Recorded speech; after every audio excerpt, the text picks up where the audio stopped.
And what is going on, everybody? And to our friends in the UK, good morning. How are you guys doing? Good morning.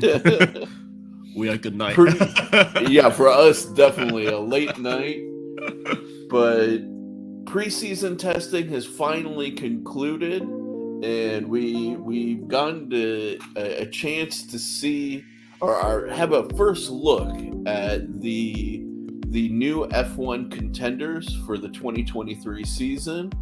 And it has been interesting to say the least, without a Yeah. doubt. Yeah. There's been a little bit of drama, a little bit of excitement, a little bit of hype, you know. So we have a bit to go over, but before we get into that, let's just catch up with one another, you know. How are you doing, Joe? How you been, man? Not bad. Not bad. Not bad. Just happy to see the car on track. Yeah, right. The past 3 months. God, man, those 3 months are brutal. It's genuinely exciting. Seriously, I mean, 3 months it feels like too long. It feels like 6 months. It does. Yeah. It really genuinely does. It's like I you know, for if I was like on an F1 team, I get it, right? Like you guys, they need their time to do the development. They need their time to build out the new parts, all of that stuff. 3 months isn't a lot of time, but as a fan, it's just like, bro, give me my drugs back. Yeah. And especially for us in United States, we can watch the race live. I mean, some of it we can, but a lot of it we can't. It's too early, and also like we can't attend a lot of the races. I've never been to I never been to a race before, so it's even more harder for us to wait. Yeah, exactly. I've always been so jealous of my buddy George in Brazil, man. Every year he goes to the Sao Paulo GP. Right? Doesn't that make you hate him just like a little bit? Don't talk to me. Yeah, man. He always sends me like video from the race in the grandstands, and I'm like, bro, like I hate him for like a week after that. Yeah, you know? Don't talk to us. How are you? So, man, how are you? I'm good. I just celebrated my birthday on Sunday. Happy birthday, by the way. Thank you. Got to just chill out and have a very easy weekend for the first time in a while. I've been busting my ass these last few weeks. So yeah, for people you don't know, both me and Shiv has our own channel, and Shiv's channel is about life and cars and all that stuff. If you are interested, go check it out. Yeah, definitely. And for me, of course, it's all this. Yes, in the background. Yes. Joe gets to show off his talents as a model maker, and my channel is all about all the stupid stuff Americans are into. Yeah.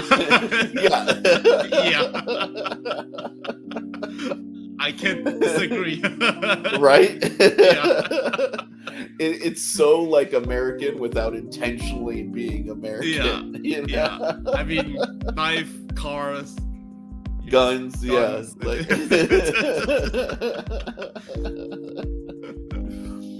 But yeah, man, let's chat a little bit about preseason testing. Like, were you able to catch a lot of the preseason? I almost wanted to call it like preseason teaser, you know, 'cause that's kind of what it felt like. Yeah, I have I watched a few testing. I mean, it's first of all, it's good to see the cars on track, and good to see. Yeah. There's a few surprises. Like, for me, the surprise will be Aston Martin. Yeah, dude. Yeah, their car looks especially quick. on Alonso's hand. Oh yeah.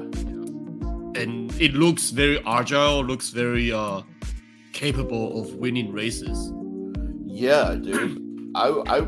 Alonso went out there and bro, like he just hit it from the go, man. Yeah. I was really shocked. Yeah, and of course we might see it differently because every team has different setup, trying to test out different setup. But Aston Martin is one. What else?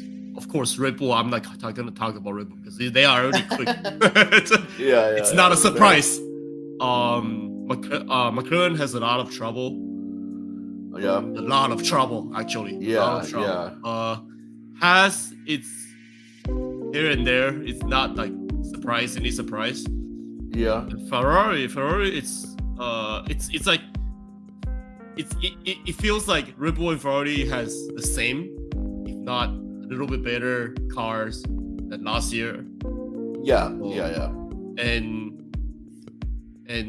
Mercedes has some trouble, some issue in the first 2 days. Yeah. But ultimately they finish the testing quite good. I would say strong, but quite good. Yeah.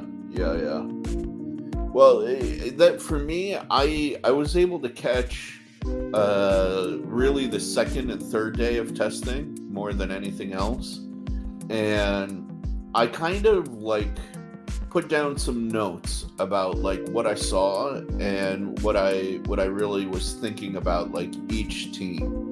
So the first one was Williams. They looked pretty decent, I gotta say. Yeah. They had, from what I understand, they had the second most laps out of any team out there. But they didn't look especially quick. Yeah. You know? Yeah. Like, the car looked sorted, but it just didn't look like midfield kind of territory, which I think is where they need to be shooting for, but I'm not sure if they're ready to pull themselves out of the bottom of the pack yet. I don't know. What was your impression of Williams? I mean, I didn't pay that much attention to Williams just because they don't look quite fast. I mean, on their own pace, it looks faster than last year, but compared to others, it looks it's like just, you know, like in and out. Like they still have some it almost feels like development to do on like the power unit or something. It didn't feel like it was rapid. It just felt like a competent setup, but maybe more like F2 speed than F1 speed. And, you know? And of course, again, teams are using this day to different testing, different setup, high downforce, low downforce, different level of oil, different amount of fuels. Yeah. You know, different tires. Yeah. Different engine mode, even. So we can't really it's hard to say. Yeah, we can't really see the time that they set up each team set up this in the Bahrain testing. It's not final result that you're gonna see on the track. That's true, actual but race. I do think that there is relevant. There are definitely some takeaways. Yeah, for sure. Right, like AlphaTauri, for example, they did the most amount of miles of any team out there, and what was very, very interesting is at the very beginning, they seemed to be fighting a lot of understeer. Yeah. You know? And then by the time they got to like the third day, it looked like they kind of figured it out. But on the whole, like, I don't know, the car didn't feel sharp. Yeah. You know? So to me, it's very interesting because these are both teams that have, you know, cooperations with top end teams. Red Bull and Mercedes.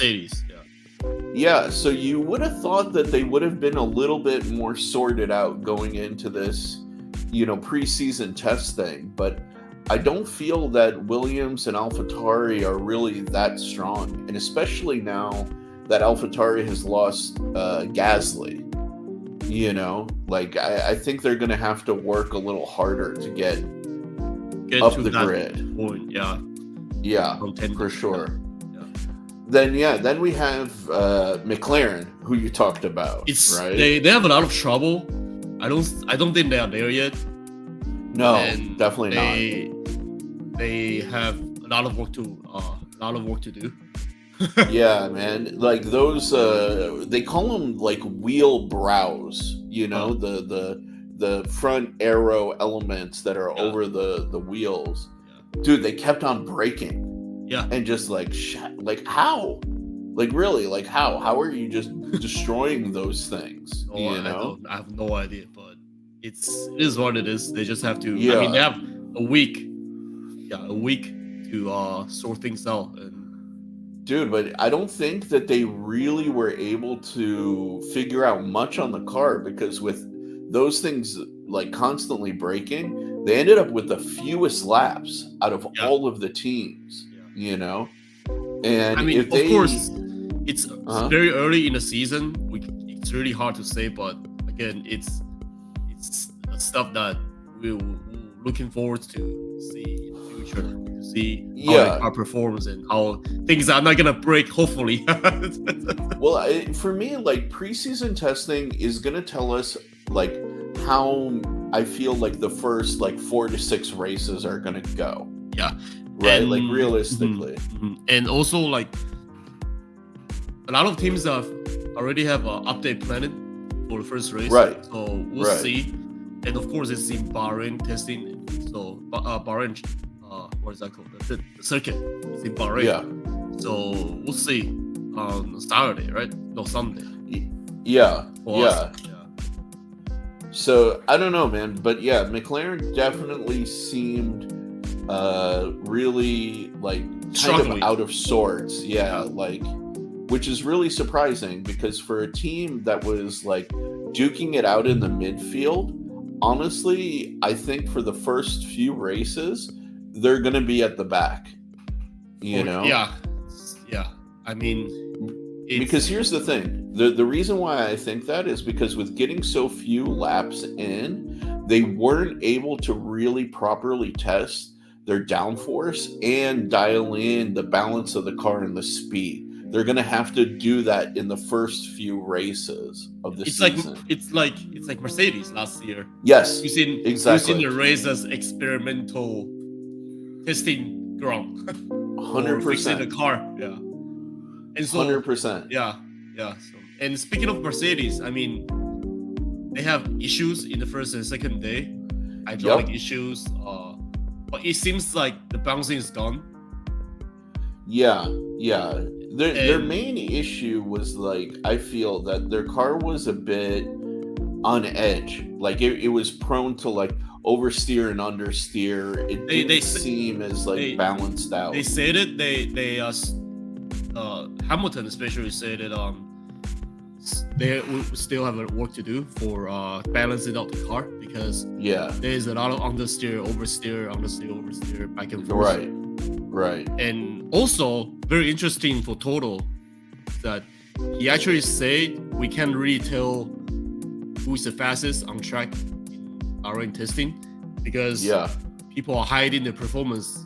He admitted themselves are hiding performance as well. Of course, yeah. So of course. So you will see more things to come for Mercedes. Yeah.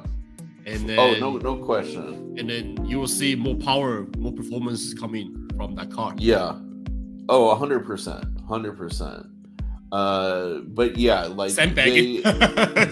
Yeah. But the worry always with Mercedes is, are they going to start the season, more so chasing because it isn't completely dialed? Because the one thing with Mercedes that was really interesting is they ran a lot of testing with the softest tires. Yeah. And no other team was doing that. And realistically, in Bahrain, you're not going to be running the softest tires, So I'm curious to see how they're going to They do resolve the say thing. that they don't have mechanical grip in the back of the car. Yeah. I'm wondering that's why they are using soft tire for the grip. Yes. So to sort things out. Yeah, 100%. 100%. Now let's see who else was there. Haas looked. See, for me, Haas looked really good. The one thing that the pundits say, and I agree with them, is can they keep up the development pace through the season, right? Yeah. Like they did the same thing last season where they started out strong, but they kind of faded away.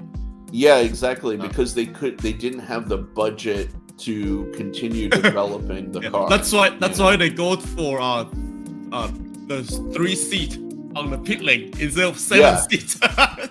Yeah. And then in my mind I was like, they should just get rid of the seat. Just have what's his name? Gunther. The team principal have a laptop and then have tools sitting there and just do the work himself. Yeah, dude. Seriously. Man, like, and that's the thing. Like, I really want Haas to do well. Yeah. You know? Especially they have this season, the things that we need to look out for is not the car, actually. For me, it's the driver. Yeah. That has had Nico Hulkenberg and Kevin Magnussen. Both Hulkenberg of them and K-Mag are great drivers. Both of them has experience. They are not rookie. Yeah. They have been around in Formula 1 for quite some time now. Like, I don't know, like 5 to 6 years or even more than that. So for me to look out, it's the driver that is making the difference. Yeah, absolutely. Now, what about Alfa Romeo? Alfa Romeo for me looks. I mean, Zhou, he actually he set one of the fastest laps. Yeah, so it's not. I won't count out on them. Yeah, I agree. Especially they have the similar concept as Ferrari, the Sidepod concept. So, dude, Alfa Romeo, I think Alfa Romeo and has Sidepod concept as very close to Ferrari. So it's got the performance. They just need to extract it. Yeah, I mean, we saw like Zhou and Bottas do really good in the car. You know, and the car looks very stable, very capable. The main issue with Alfa Romeo is really like maintaining the reliability and the development. Also, like Haas, it's like over Haas, the course of the season. You know. If they can do that, they can really be a midfield contender. But right now, I don't know, man. They may. I think if I had to place a bet, I think Alfa Romeo may end up ahead of Alpine at the beginning of the season, just from the looks of it, because Alpine, in comparison, looked very stiff, like incredibly stiff, like, I don't know, man. It looked like it was very difficult to drive and to like extract the performance, whereas like the Alfa Romeo looked a lot more locked in, you know? Yeah. So I don't know, man. Like the one thing Alpine has the money to do the development. So the positions may change over the season. But I'm definitely gonna guess right now, like if I had to place bets, I'd say it would be like Williams, AlphaTauri, Haas in the back, followed by followed by McLaren, Alpine, and then Alfa Romeo. Actually, like that's my rear to like midfield guess right now, right?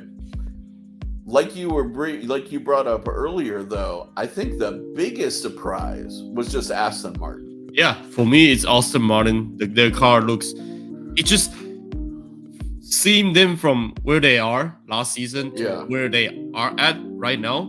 It's a surprise. The car looks. The car looks pleasing. The car looks right. Alonso's and they've got freaking Alonso, baby. Yeah. Alonso, man. Yeah. So I'm saying Aston Martin, it's got something. Yeah, dude. I think Mercedes needs to be worried because of the performance of that Aston, man. Like, and it's that thing.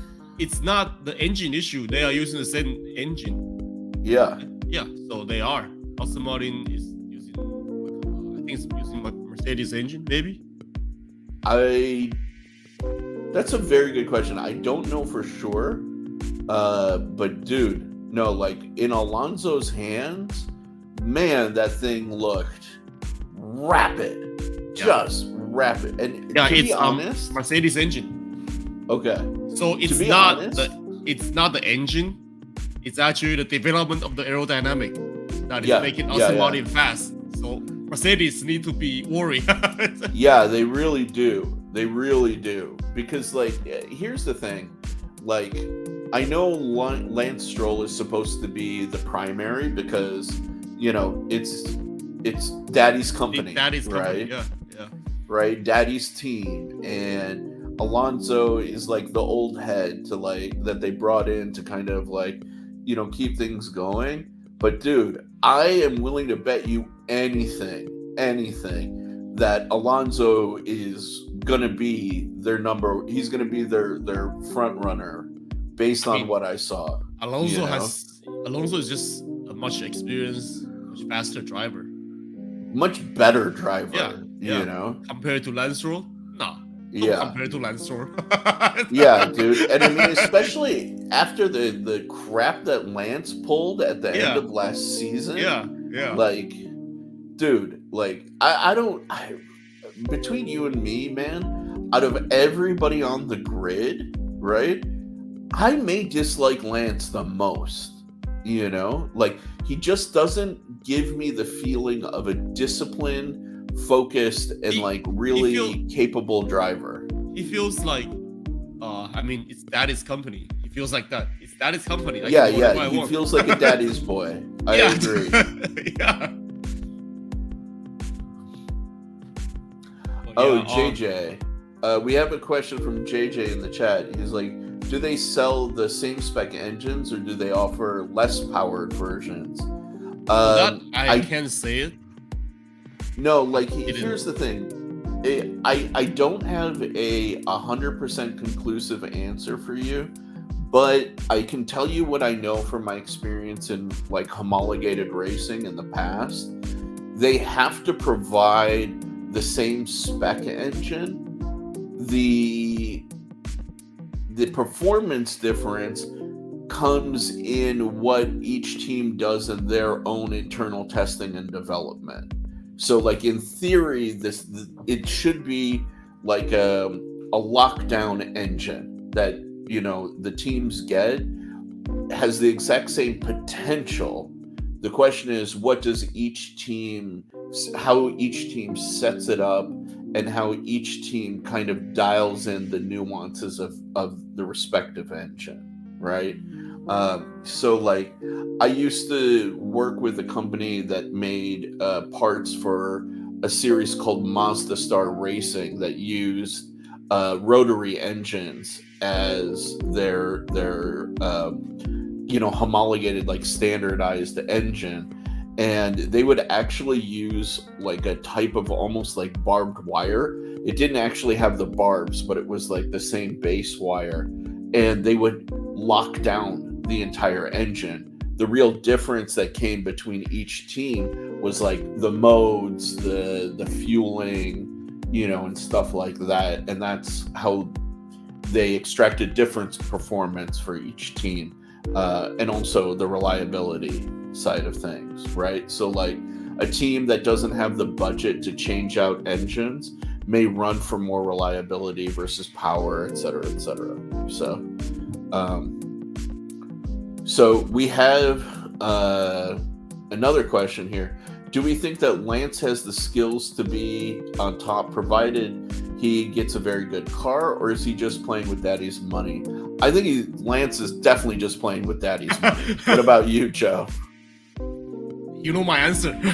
yeah. Both of us feel he's just playing with daddy's money. I mean, of course, he can do some overtake. He also has some pole positions, but it's not like constant pole position. It's not like constant good performance. Yeah, he's not a consistent driver by any means. Yeah, and the stuff that he pulled out last season, a few occasions. Yeah, like, dude, he ran Alonso off the road. Yeah. You know? Yeah. Like I don't know. Like, to me, that just speaks of a emotional and sort of like, wah, you know, I need you're gonna join the team next season, and I need to show you who's boss, man. You know, like, I don't know. I don't get the vibe that Lance Stroll, like, is even gonna last too long in daddy's company. Like, he may get to if the point he's not, his own dad says, like, if he's not there, I don't think his dad is gonna open. Yeah. I don't know, man. You might see somebody else if he's not there. Yeah.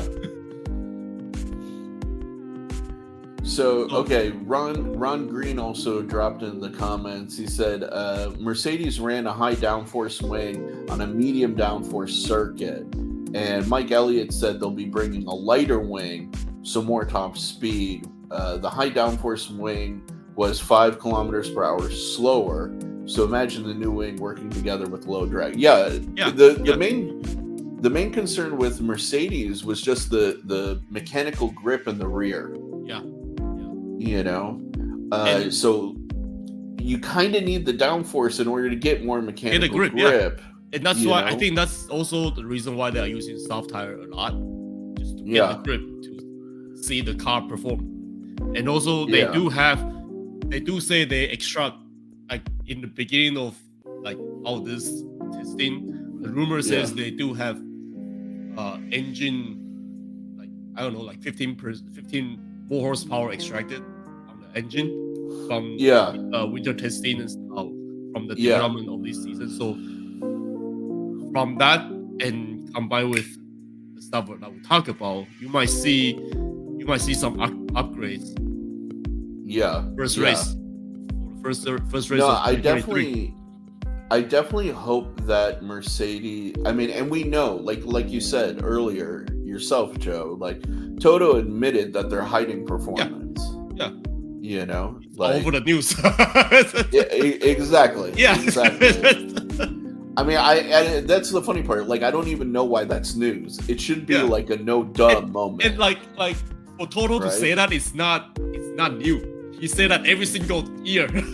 Yeah, exactly. No, I mean, strategically, right? This is the first time each of the teams get to see one another out in public, right? And it's not even the race. Why would they show the cards that they're holding before the competition has begun? Like, that'd be dumb. But if you look at it, the only exceptions is last season. Yeah. It's actually true that they don't have the performance. Yeah, that's true. They had a lot to figure out. But dude, I mean, the car looks like it has the potential to be rapid. They just need to dial in the particulars. And you know? I mean, it's understandable because last season to this season, up to now, they are trying to fix the bouncing. They are trying to fix the concept of zero side pod. Yeah. And once that is sorted out, the next step is performance. Yeah. And they need to fix. They need to dial in. Dude, I'm so curious though. What if, they ran like a hot tub side pod like Ferrari? Like, or they might run Red Bull side too. Like, I will say this, like, Toto and everybody else has commented that their issues don't stem from the side pod, which is why they can run like the narrow side pod or zero pod concept.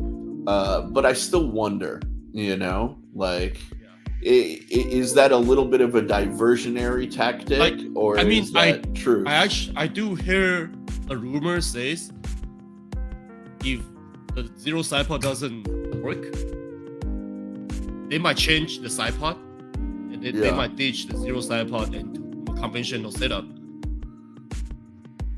So I don't know.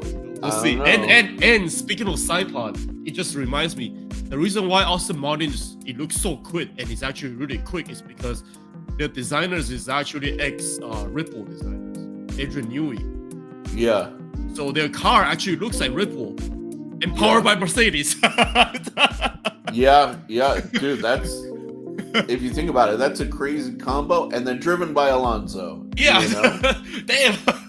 Yeah, it's like the let's get a little bit of these ingredients, a little bit of those ingredients, and mix it up. You know, let's make this tasty dish of F1. Yeah.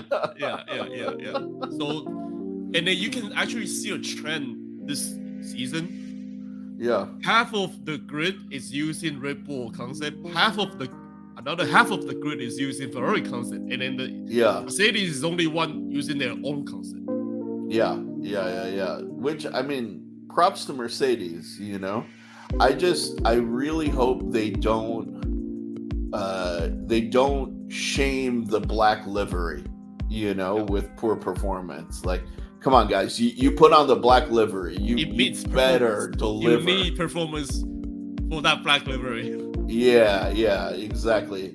You better get back to rocket ship status, you know? Like, come on. We cannot let Verstappen run away with it this season again, you know? Like, that just hurt my heart last season. I just want to see hammer time again. Yeah, exactly. You know? But yeah, like from the rest of the pack, we had Ferrari and Red Bull, you know, in the preseason testing, and both of their cars looked like, you know, evolutions of their previous season concepts, and why would they change them? Yeah, you know? It works. It doesn't. They don't have to change if it works. Exactly. Ferrari do have bouncing though, and again, Ferrari's bouncing. It's not gonna affect their performance. They have bouncing all year long last season. They are still quick. So really, the main issue with Ferrari is two things. One, beginning of the season reliability with the power unit, right? And just in general. And two, operational reliability, right? Strategy, man. The strategy. Yeah. Like, as long as they get rid of the clowns in the operations, then they can actually have like a good season. Yeah. But that's the problem. They're going up against Red Bull, who operationally are very strong, right? Like, let's say the two strongest teams operationally are Mercedes and Red Bull, right? I would for on this end, I wouldn't put Mercedes on top. Red Bull is actually better. Yes, I agree. Yeah, I agree. Yeah, there have been some very clear bad calls by the operations. Yeah, and Red Bull has Mercedes constantly put in fastest pit stop after fastest pit stop. Agreed. And perfect execution of strategy to win the race, to give Max the win. And that's the thing, right? Like, people don't realize how big of a factor that genuinely is, you know? And it is. We should do one episode just to talk about rules and how and why F1 is a sports, not car. Yeah. No, really. You know, and I don't know, man. It's we'll see with Ferrari personally. Like, if they can nail their reliability and their operational reliability and make good calls about pit stops and timing, then they'll be a force to be reckoned with, because that's their main failing, right? Yeah. And for Mercedes, they just need to be consistency. Yeah. Wise. They just need to be fast and consistent. Yeah. That's all. Yeah. And like, I hate to say it, but Red Bull looked the most sorted out of anybody from preseason testing. Yeah. They are fast. I mean, it looks like it's last year's car, but again, if it doesn't break, why change? Right? Right. So theoretically, they can use last year's car and they just drop into 2023 and then race. Yeah. No, honestly, like they looked the most sorted. They were clearly very happy with the results of their testing, to the point where like everybody's reporting on it, like, oh, they couldn't hide how happy they were, part of me wonders if that's a little bit of psyops or like psychological warfare, where they're just like, man, even if this thing sucks balls, right? Like, we got to come out there, we got to look like really happy and really excited just to demotivate the other team. It's Christian Horner and Herman Marco. That's why I'm saying I wouldn't put it past the guy to pull a move like that. You know? It's Red Bull, Yeah. So especially combo with Total Wolf. These two are just genius in this type of things. Exactly. Like both of them are very talented at playing these sort of games. Like psychic games. yeah, exactly. So I don't know, man. Like it did hurt a little bit though to like see that they're doing so well, I mean, and it is what it is. yeah. Oh wow, okay. We have a lot more comments that just like popped up for me. Let's see. I don't know why it delayed. Let's see. Yeah. So Patina's one of my good homies from the Knife World, and I agree, Patina. Ferrari definitely suffered a little bit in tire drag. Yeah. That was definitely a concern. So we'll see. We'll see how they do.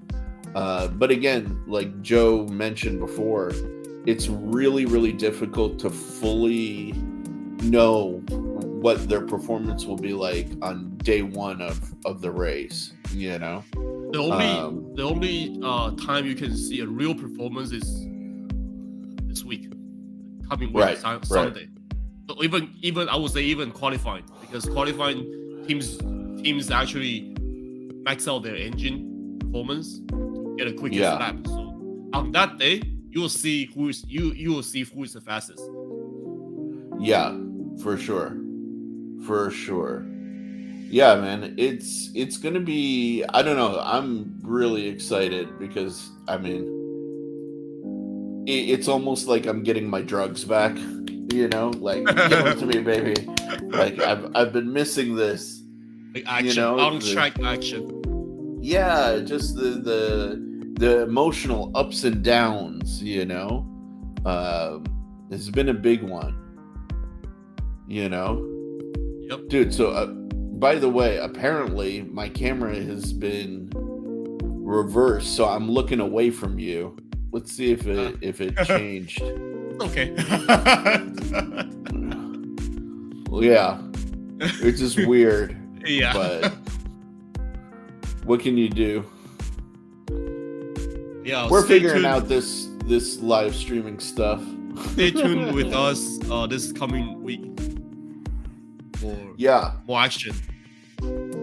Yeah, absolutely. It's discussion. Well, I'm very, very excited, really, though. Okay, so here's my whole breakdown of where I expect things to be from back of the grid to the front. I think Williams is going to be in the back, followed by AlphaTauri and Haas duking it out, right? I think McLaren is going to be right there as well. If they can figure out things, they're going to be a little bit ahead of AlphaTauri and Haas, but I don't think that they're going to figure things out in time, right? Next is going to be Alpine, because I'm not convinced that car is resolved enough yet to really be like at a high competitive level. In like a few races time, maybe, but we'll see. I mean, the season is long, 23 races. 23 races, yeah, exactly. You have time. Right. You have time to do some upgrades and do some tweaking.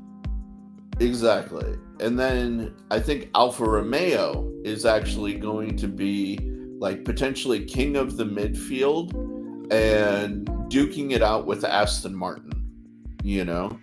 Aston Martin actually may be starting to creep out of the midfield and bringing the fight to Mercedes, you know? Like, I really think that Alonso in the Aston is going to be going up for podiums, man. Like, I just wish Hamilton and Alonso can fight again. Oh man, just please, Alonso, no more trains, buddy. No more DRS trains. God, please. I mean, that's his strategy. It is, and it's such a good one, and he's so good at doing it, you know? But it's like, bro, like, DRS trains are painful to watch, for sure. It's like car park. It is. Like, oh my God. Just everybody searching for parking spot. Yeah, dude. But yeah, like I really do think Aston Martin, out of all of the teams in the midfield, seem to have the best potential, right? Yeah, but specifically with Alonso behind the wheel. If it's Lance Stroll, I think there'll be more midfield duking it out with like Alfa Romeo. But I agree. Aston Martin can bring the fight to Mercedes, even potentially Ferrari. Yeah. But I don't think they can bring the fight to Red Bull yet at this point. I don't think, to be honest, anyone can bring the fight to Red Bull yet at this point. Oh, that hurt me. Yeah, just hearing that like hurt me, especially coming from my mouth. I mean, it's true because Red Bull is fast on the track. They are. And then you can't see any disadvantages of Red Bull at this point in time. It's true. It really is true. And I mean, I don't know why that is, you know, because even with Perez behind the wheel, right? Hamilton is still slow than Perez. Yeah. As the testing goes. As the setting. Right. But again, of course, the downforce is different. The tire is different. The oil, the fuel is different. The setup is different. So it's really hard to say. But again, it's not. It's you know, it is what it is. Red Bull the whole package looks complete. Yeah. Dude, see this? Yeah, Red Bull are benefiting from years of cheating. Yes, they are. Yes, they are. I don't think we're going to disagree with that statement. Yes, they are. But again, I just want Mercedes to do better. Yeah. Now this is interesting, right? Like, we know that Lewis can get ahead of Alonso. That's not an issue. This is interesting. Alonso versus Max. You know? Because the question is, would Max disrespect Alonso as much as he disrespects Hamilton on the track? Like for me, hate to say it, I just think Max has personal issue with Hamilton. I think so too. I completely agree. I don't think he will disrespect Alonso. Honestly, like I'm been to the point where I've almost said it feels personal or it feels borderline racist. Yeah. You know? Because like, dude, he will let Leclerc by. but he will try and force Hamilton off the track. And he will crash Hamilton if it's necessary. Yeah. Literally, he will crash Hamilton. Yeah. You know? So this is interesting because I would be curious to see how he would treat Alonso, you know? We'll see. But here's the thing. Alonso is also not Hamilton. Hamilton will back off in order to, like, you know, go the distance of the race. Yeah. Alonso's hot-headed. Alonso will try and take you out too. Yeah. You know? And then he's gonna curse you in the radio. yeah, exactly. Alonso's a fight. I mean, dude, Alonso to me has always been a lion. And he doesn't back down from a fight ever. He looks like a lion. Yeah, exactly. So, like, that's one of the reasons why I love Alonso. You know, I mean, he's been one of my favorite drivers since his time at Renault. You know, and he's a ferocious, like, monster. You know. I just want to bring this up, bro. What's his name, bro? Watson. Yeah. Bill. Why am I tripping over my Will Bruxton? Will Bruxton. He actually gave a prize. He actually prized Hamilton on one of the video, on one of the commentary. He actually say people don't realize how much Hamilton works in that car, and then people don't realize people don't give Hamilton the credit. It's true. But it's because of people like Will Bruxton, but like, criticizing him all the time. He prizes Hamilton. He says good things about Hamilton for the first time. That's rare. It's so rare, you know. And yeah, so I agree. You know, Hamilton does know how to defend, but he thinks about the long term of the race. He's not looking for sensational battles. He's not looking for a fight. That's the thing. Right. He's not looking for a fight. He's trying to preserve the car to get the points, right? He's kind of becoming Michael Schumacher in the later years. Yeah. To help the team to develop the car, to not crash a car, of course. Mm-hmm. To not create any drama. And I mean, he's at that age. But think about it, though. That is the mature approach, ultimately, right? Because you can't get points for a car that doesn't go across the line. Yeah. And we have been saying this for the past year or so. Yeah. We have been talking about Hamilton's strategic thinking in mind. Yeah. For as long as we can. And that's him. Yeah. He just fight. Yeah. He has this fight another day mentality. He doesn't want to bring the fight to you. And then you're right. He's very clean sometimes. Yeah.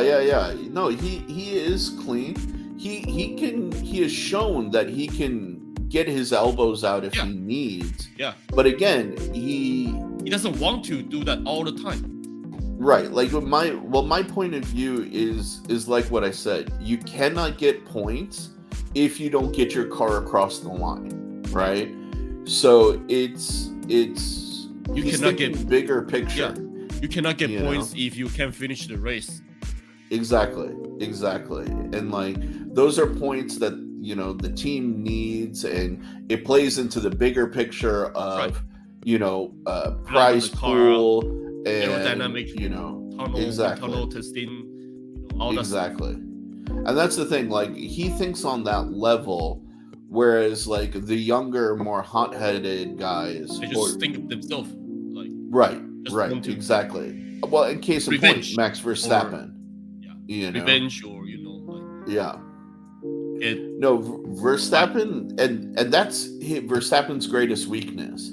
He's very, very easily, you can ruffle his feathers. Yeah. You know, and you can get him into a situation where he will risk the car and risk the race in order to take you out, right? Yeah. And like take you out, not win the race, but take you out. Right. Yeah, Precisely. And I think yeah, that was one of the big issues with Silverstone, right? Like he overtook when he shouldn't have, and he blamed Hamilton, but the reality was there wasn't that much room for Hamilton on the inside line in that Silverstone incident, and yet he came all the way from the outside and tried to come in, and he risked it all in a bad situation. And of course, other people are gonna say, so why is Hamilton there? Hamilton shouldn't overtake him there. But again, it's that. Why would he back off? Yeah, he doesn't have to back up. Yeah, if he sees a gap, he will go for it. He's a racer. Right. He's a racing driver too. Exactly. Why does every time Hamilton needs to back up when Max is there? Right. And that's the difference in mentalities, I remember we said it before that race. I remember me and Cherry, we talked about it before that race. We say, I don't think Hamilton is gonna back up in this race particularly. Because especially because it's home. It's Silverstone. And because we have so many incidents before that race that Max is colliding with Hamilton. Max is making trouble with Hamilton. Yeah, exactly. So now here, do you think Charles and Russell have what it takes to stay top 2 all season?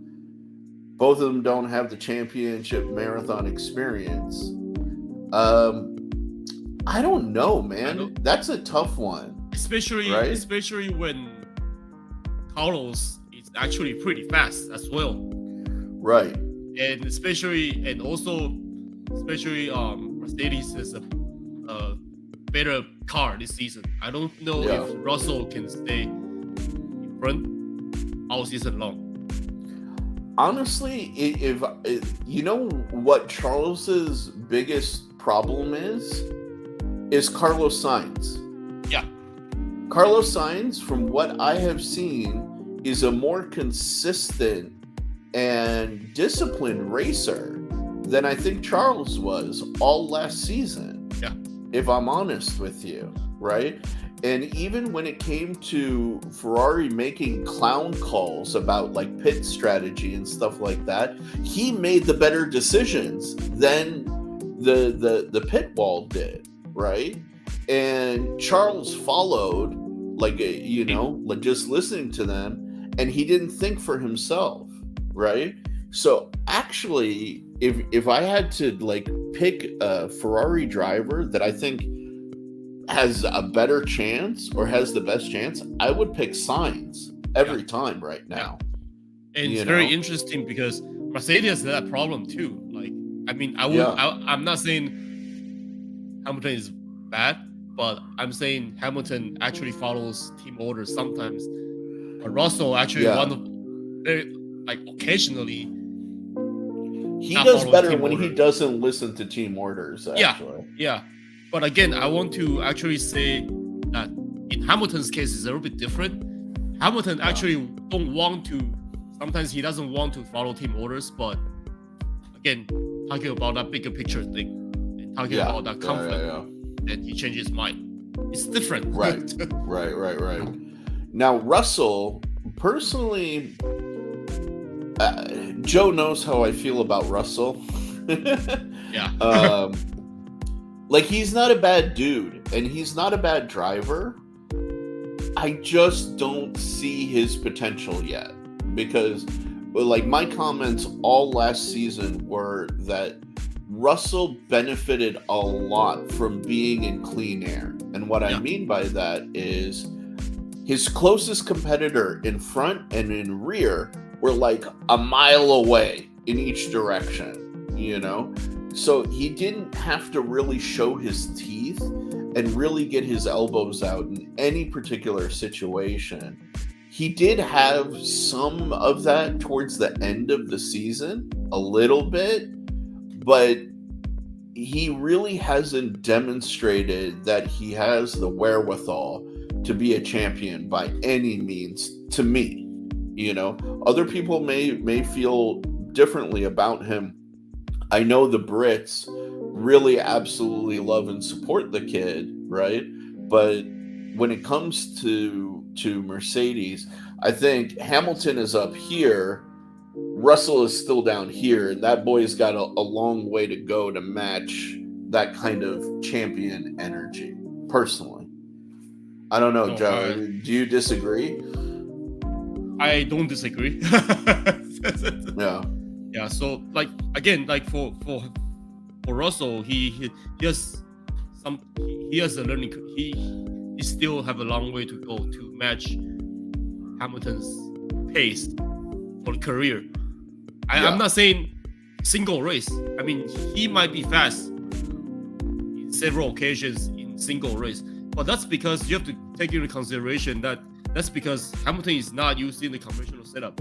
He's an experimental guy in Mercedes. Right. Almost all of last season. Yeah.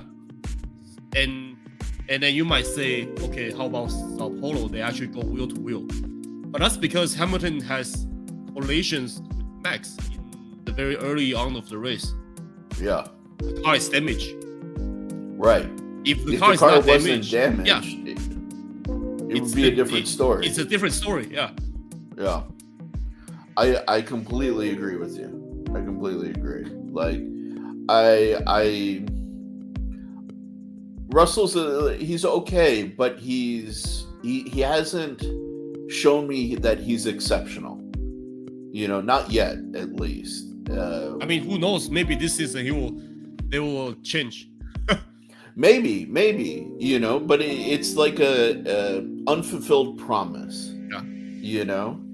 That I feel is, like everybody says, he has the potential, he has the capability, but I still have yet to see it with my own eyes, from my point of view. Yeah. Again, he's driving a lot of his races are like cruising to the checker flag. Exactly. So, yeah. There's no like actual battle. Yeah. Exactly. I like that. I just want me too. I think we can all agree, man. Yeah. Really, like, can we get 1 year where Red Bull doesn't, do anything illegal? Yeah. Like, really. Clean race. Yeah, from start to finish. No cost cap overspending. No manipulating the adjudicators, like nothing. Like, just clean racing from start to finish. I think that would be amazing, but it's not gonna happen. Yeah, it's not gonna happen. It's Red Bull. It's not gonna happen.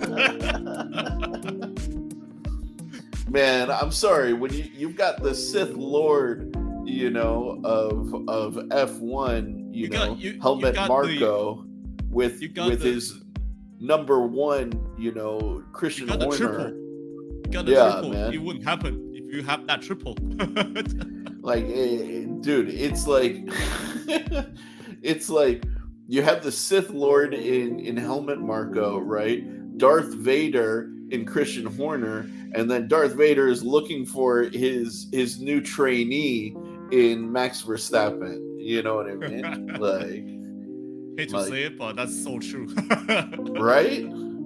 And I'm not even a big Star Wars guy, but it's the perfect analogy, But yeah, we're not gonna see we're not gonna see a fair race. Yeah. Anytime soon. Because Red Bull is there. If they're there, you won't see a clean race. Like, fair race. Yeah.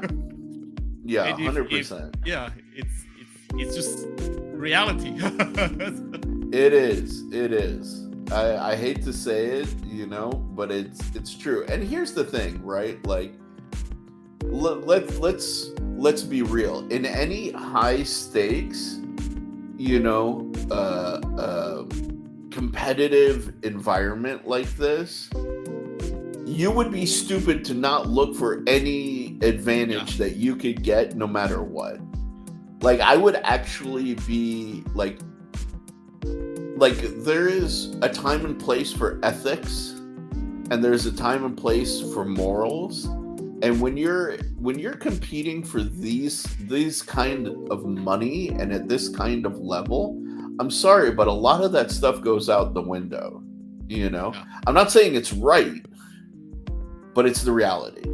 You know what I mean? Like, it just is. It's reality.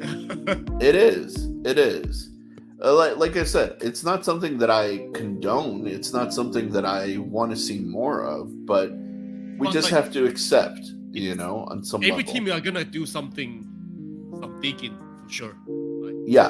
The rules, or the regulations, everything is gonna do it. So we won't see an actual like clean race because like every single team has the potential to dig into rule book to change here and there.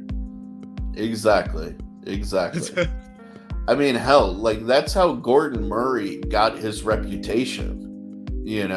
The guy was a genius at finding loopholes in the rule book. Yeah. Just to do and build some of the craziest cars in F1 history. Yeah. Only to get banned by the FIA like really quickly after the fact. But again, those are set rules. If people don't do it, you will never find it out that there's stuff like that. Right. Exactly. So I mean, I just wish that if Red Bull was going to do it, they would do it in a less obvious manner. Just hide it. I mean? Just hide it. Yeah. Just hide it. Just don't let us see it. Seriously. But I personally, I don't mind elbows out racing. Yeah, me too. Especially, I think it's exciting. Yeah, I want to see Alonso and Hamilton just elbow out. It's like teaching the kids a lesson, basically. Yeah, right? And like going back here, man, I'd love to see Alonso v Max, man. Yeah. I think that would be hot. That would be cool. That would be actually a topic for us to talk about. Yeah, man. Alonso, and especially that Alonso has like praised Max in the past. It would be so cool to be like, oh, this fucking guy, he's a piece of crap, blah blah blah blah blah. You know what I mean? Yep. Like, definitely. I don't know. Like that. Dude, Ron, I think you're onto something there. Like genuinely. I hope we see it happen. Really.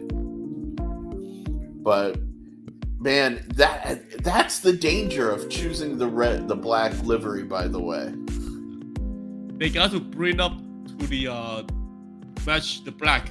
Performance needs to match the black. Exactly. Like, this can't just be one of those situations where it's like an homage. Like, dude, you chose the black livery. That car. You know what is gonna happen. Yeah, that car better be. Yeah. Like you can't just say, "Oh, we did it because we wanted to invoke that emotion." Blah blah blah. No. Give me the performance. Yep. Give me the performance. But like for me, I wouldn't be worried, to be honest, for Mercedes this season as much as last season. I won't be worried as much as last season. Yeah. The reason being is because the bouncing is gone, and that's the biggest performance drop back from last season. Is the bouncing. Yeah, because it affected ride height. It affected. And from both of the drivers, they actually say the car is very smooth to drive. The car is very comfortable. And if you feel comfortable in the car, that means you can brake later, you can accelerate earlier, you can bring the car to a peak performance. Yeah. And also if you see last season's development cycle for Mercedes, whole season long. Yeah. They actually bring a car from an undrivable car to P3 contenders. Podium level car. Yeah. Within like a few months. So if the car starts this season, has good balance, good platform, we might see some performance from the black car.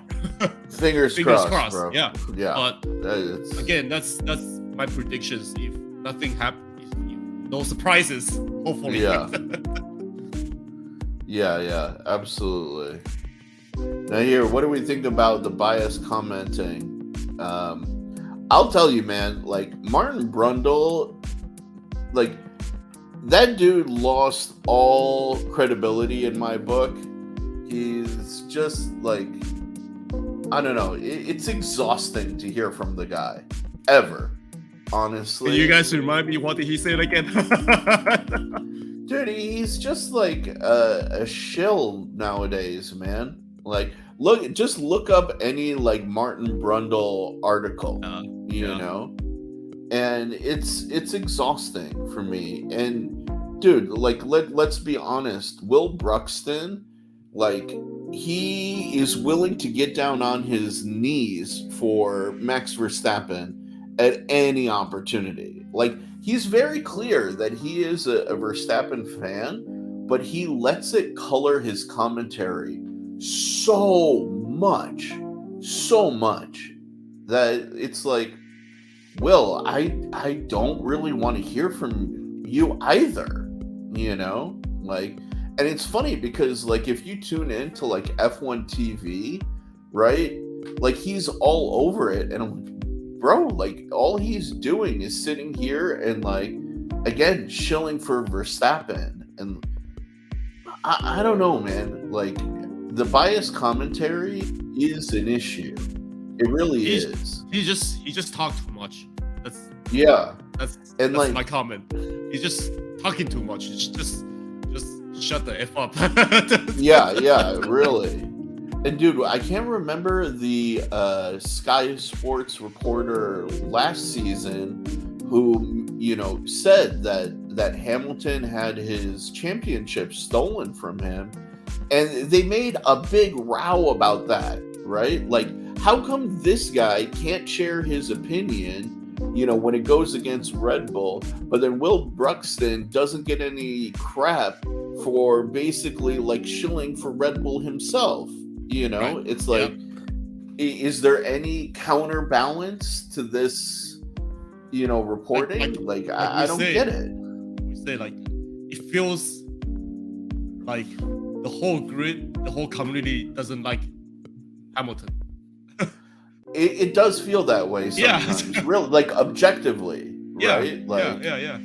If you take your personal bias out of the equation, right, and you look at like how things get reported, you look at how things are commentated, you know, then you really do see a lot of very clear anti-Hamilton sentiment, like consistently. I mean, and it's not just because he's a leader, because if it was because of that, then you would have seen the same sort of like negative approach to Schumacher, but we didn't. So I don't know. I don't get it. Right? Like a lot of this has to be skin color, man. I that's the thing. Like I don't like to ring the racist bell, you know.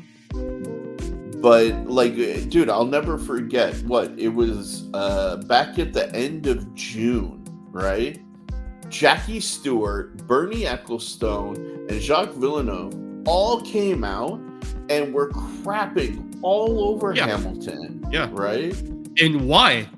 Because they have something in common. They are all white and they are all old. Yeah, and they were all just saying, oh, he should retire. Oh, he should get out of the sport. Oh, he lost it. And it's like, bro, Jackie Stewart, where are you coming from with all of this? I understand Ecclestone and Jacques Villeneuve, like, you know, making those comments. But Jackie Stewart doesn't really throw out sentiments like that. And the hilarious part was shortly thereafter, not too long after that, like Hamilton got his first like podium of the season. Yeah. So it's like, okay, like what's going on here? What's your motivation? I'm just tired of all these old elders having to talk and having to give crap on the current driver lineup. Yeah. It feels like they talk that. It feels like the way they talk, they can win races just by talking. It feels like they are more prestige drivers. They are win a lot more than the current lineup. If they had it that way, they would have had it that way. Yeah. You know what I mean? Yeah. Right? Like if they were, 7-time champions, they would have been 7-time champions. Yeah. And if they had that 7-time champion, then they can talk. But the thing is they don't have that 7-time champion. They don't have 103 wins. Exactly. So just quiet down, old man. Just be quiet. Yeah, just be quiet and watch your race. I think a lot of them. Yeah, I think a lot of people they make commentary as an attempt to make themselves relevant. Yeah. And they're afraid that if they don't have something to say, that they will be irrelevant. And people are gonna forget. And exactly. I don't think they want that because they once were at the prestige of their time. Mm-hmm. They enjoyed that vibe. I don't think they want that. Yeah. They don't want to fade into obscurity. Yeah. Exactly. Be forgotten. Yeah. Yeah. And it's unfortunate, but they really, for lack of a better way of putting it, they show their ass, and like, and we are gonna continue crap on them. yeah, exactly. So I don't know. It's just really, I don't know. It's unfortunate that even like Martin Brundle has fallen into that, and even David Coulthard has fallen into that as well, and it's just like, I'm sorry guys, but like, your bias shows, and we're just like, we're tired of hearing it, Can we just get a clean race? Yeah. Once in a lifetime. Yeah.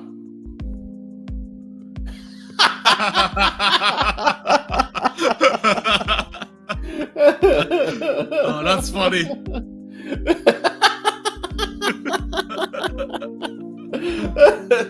Dude, Ron, I officially love you, man. That comment is amazing. Please always be around for our live streams. Dude, that comment is epic, bro.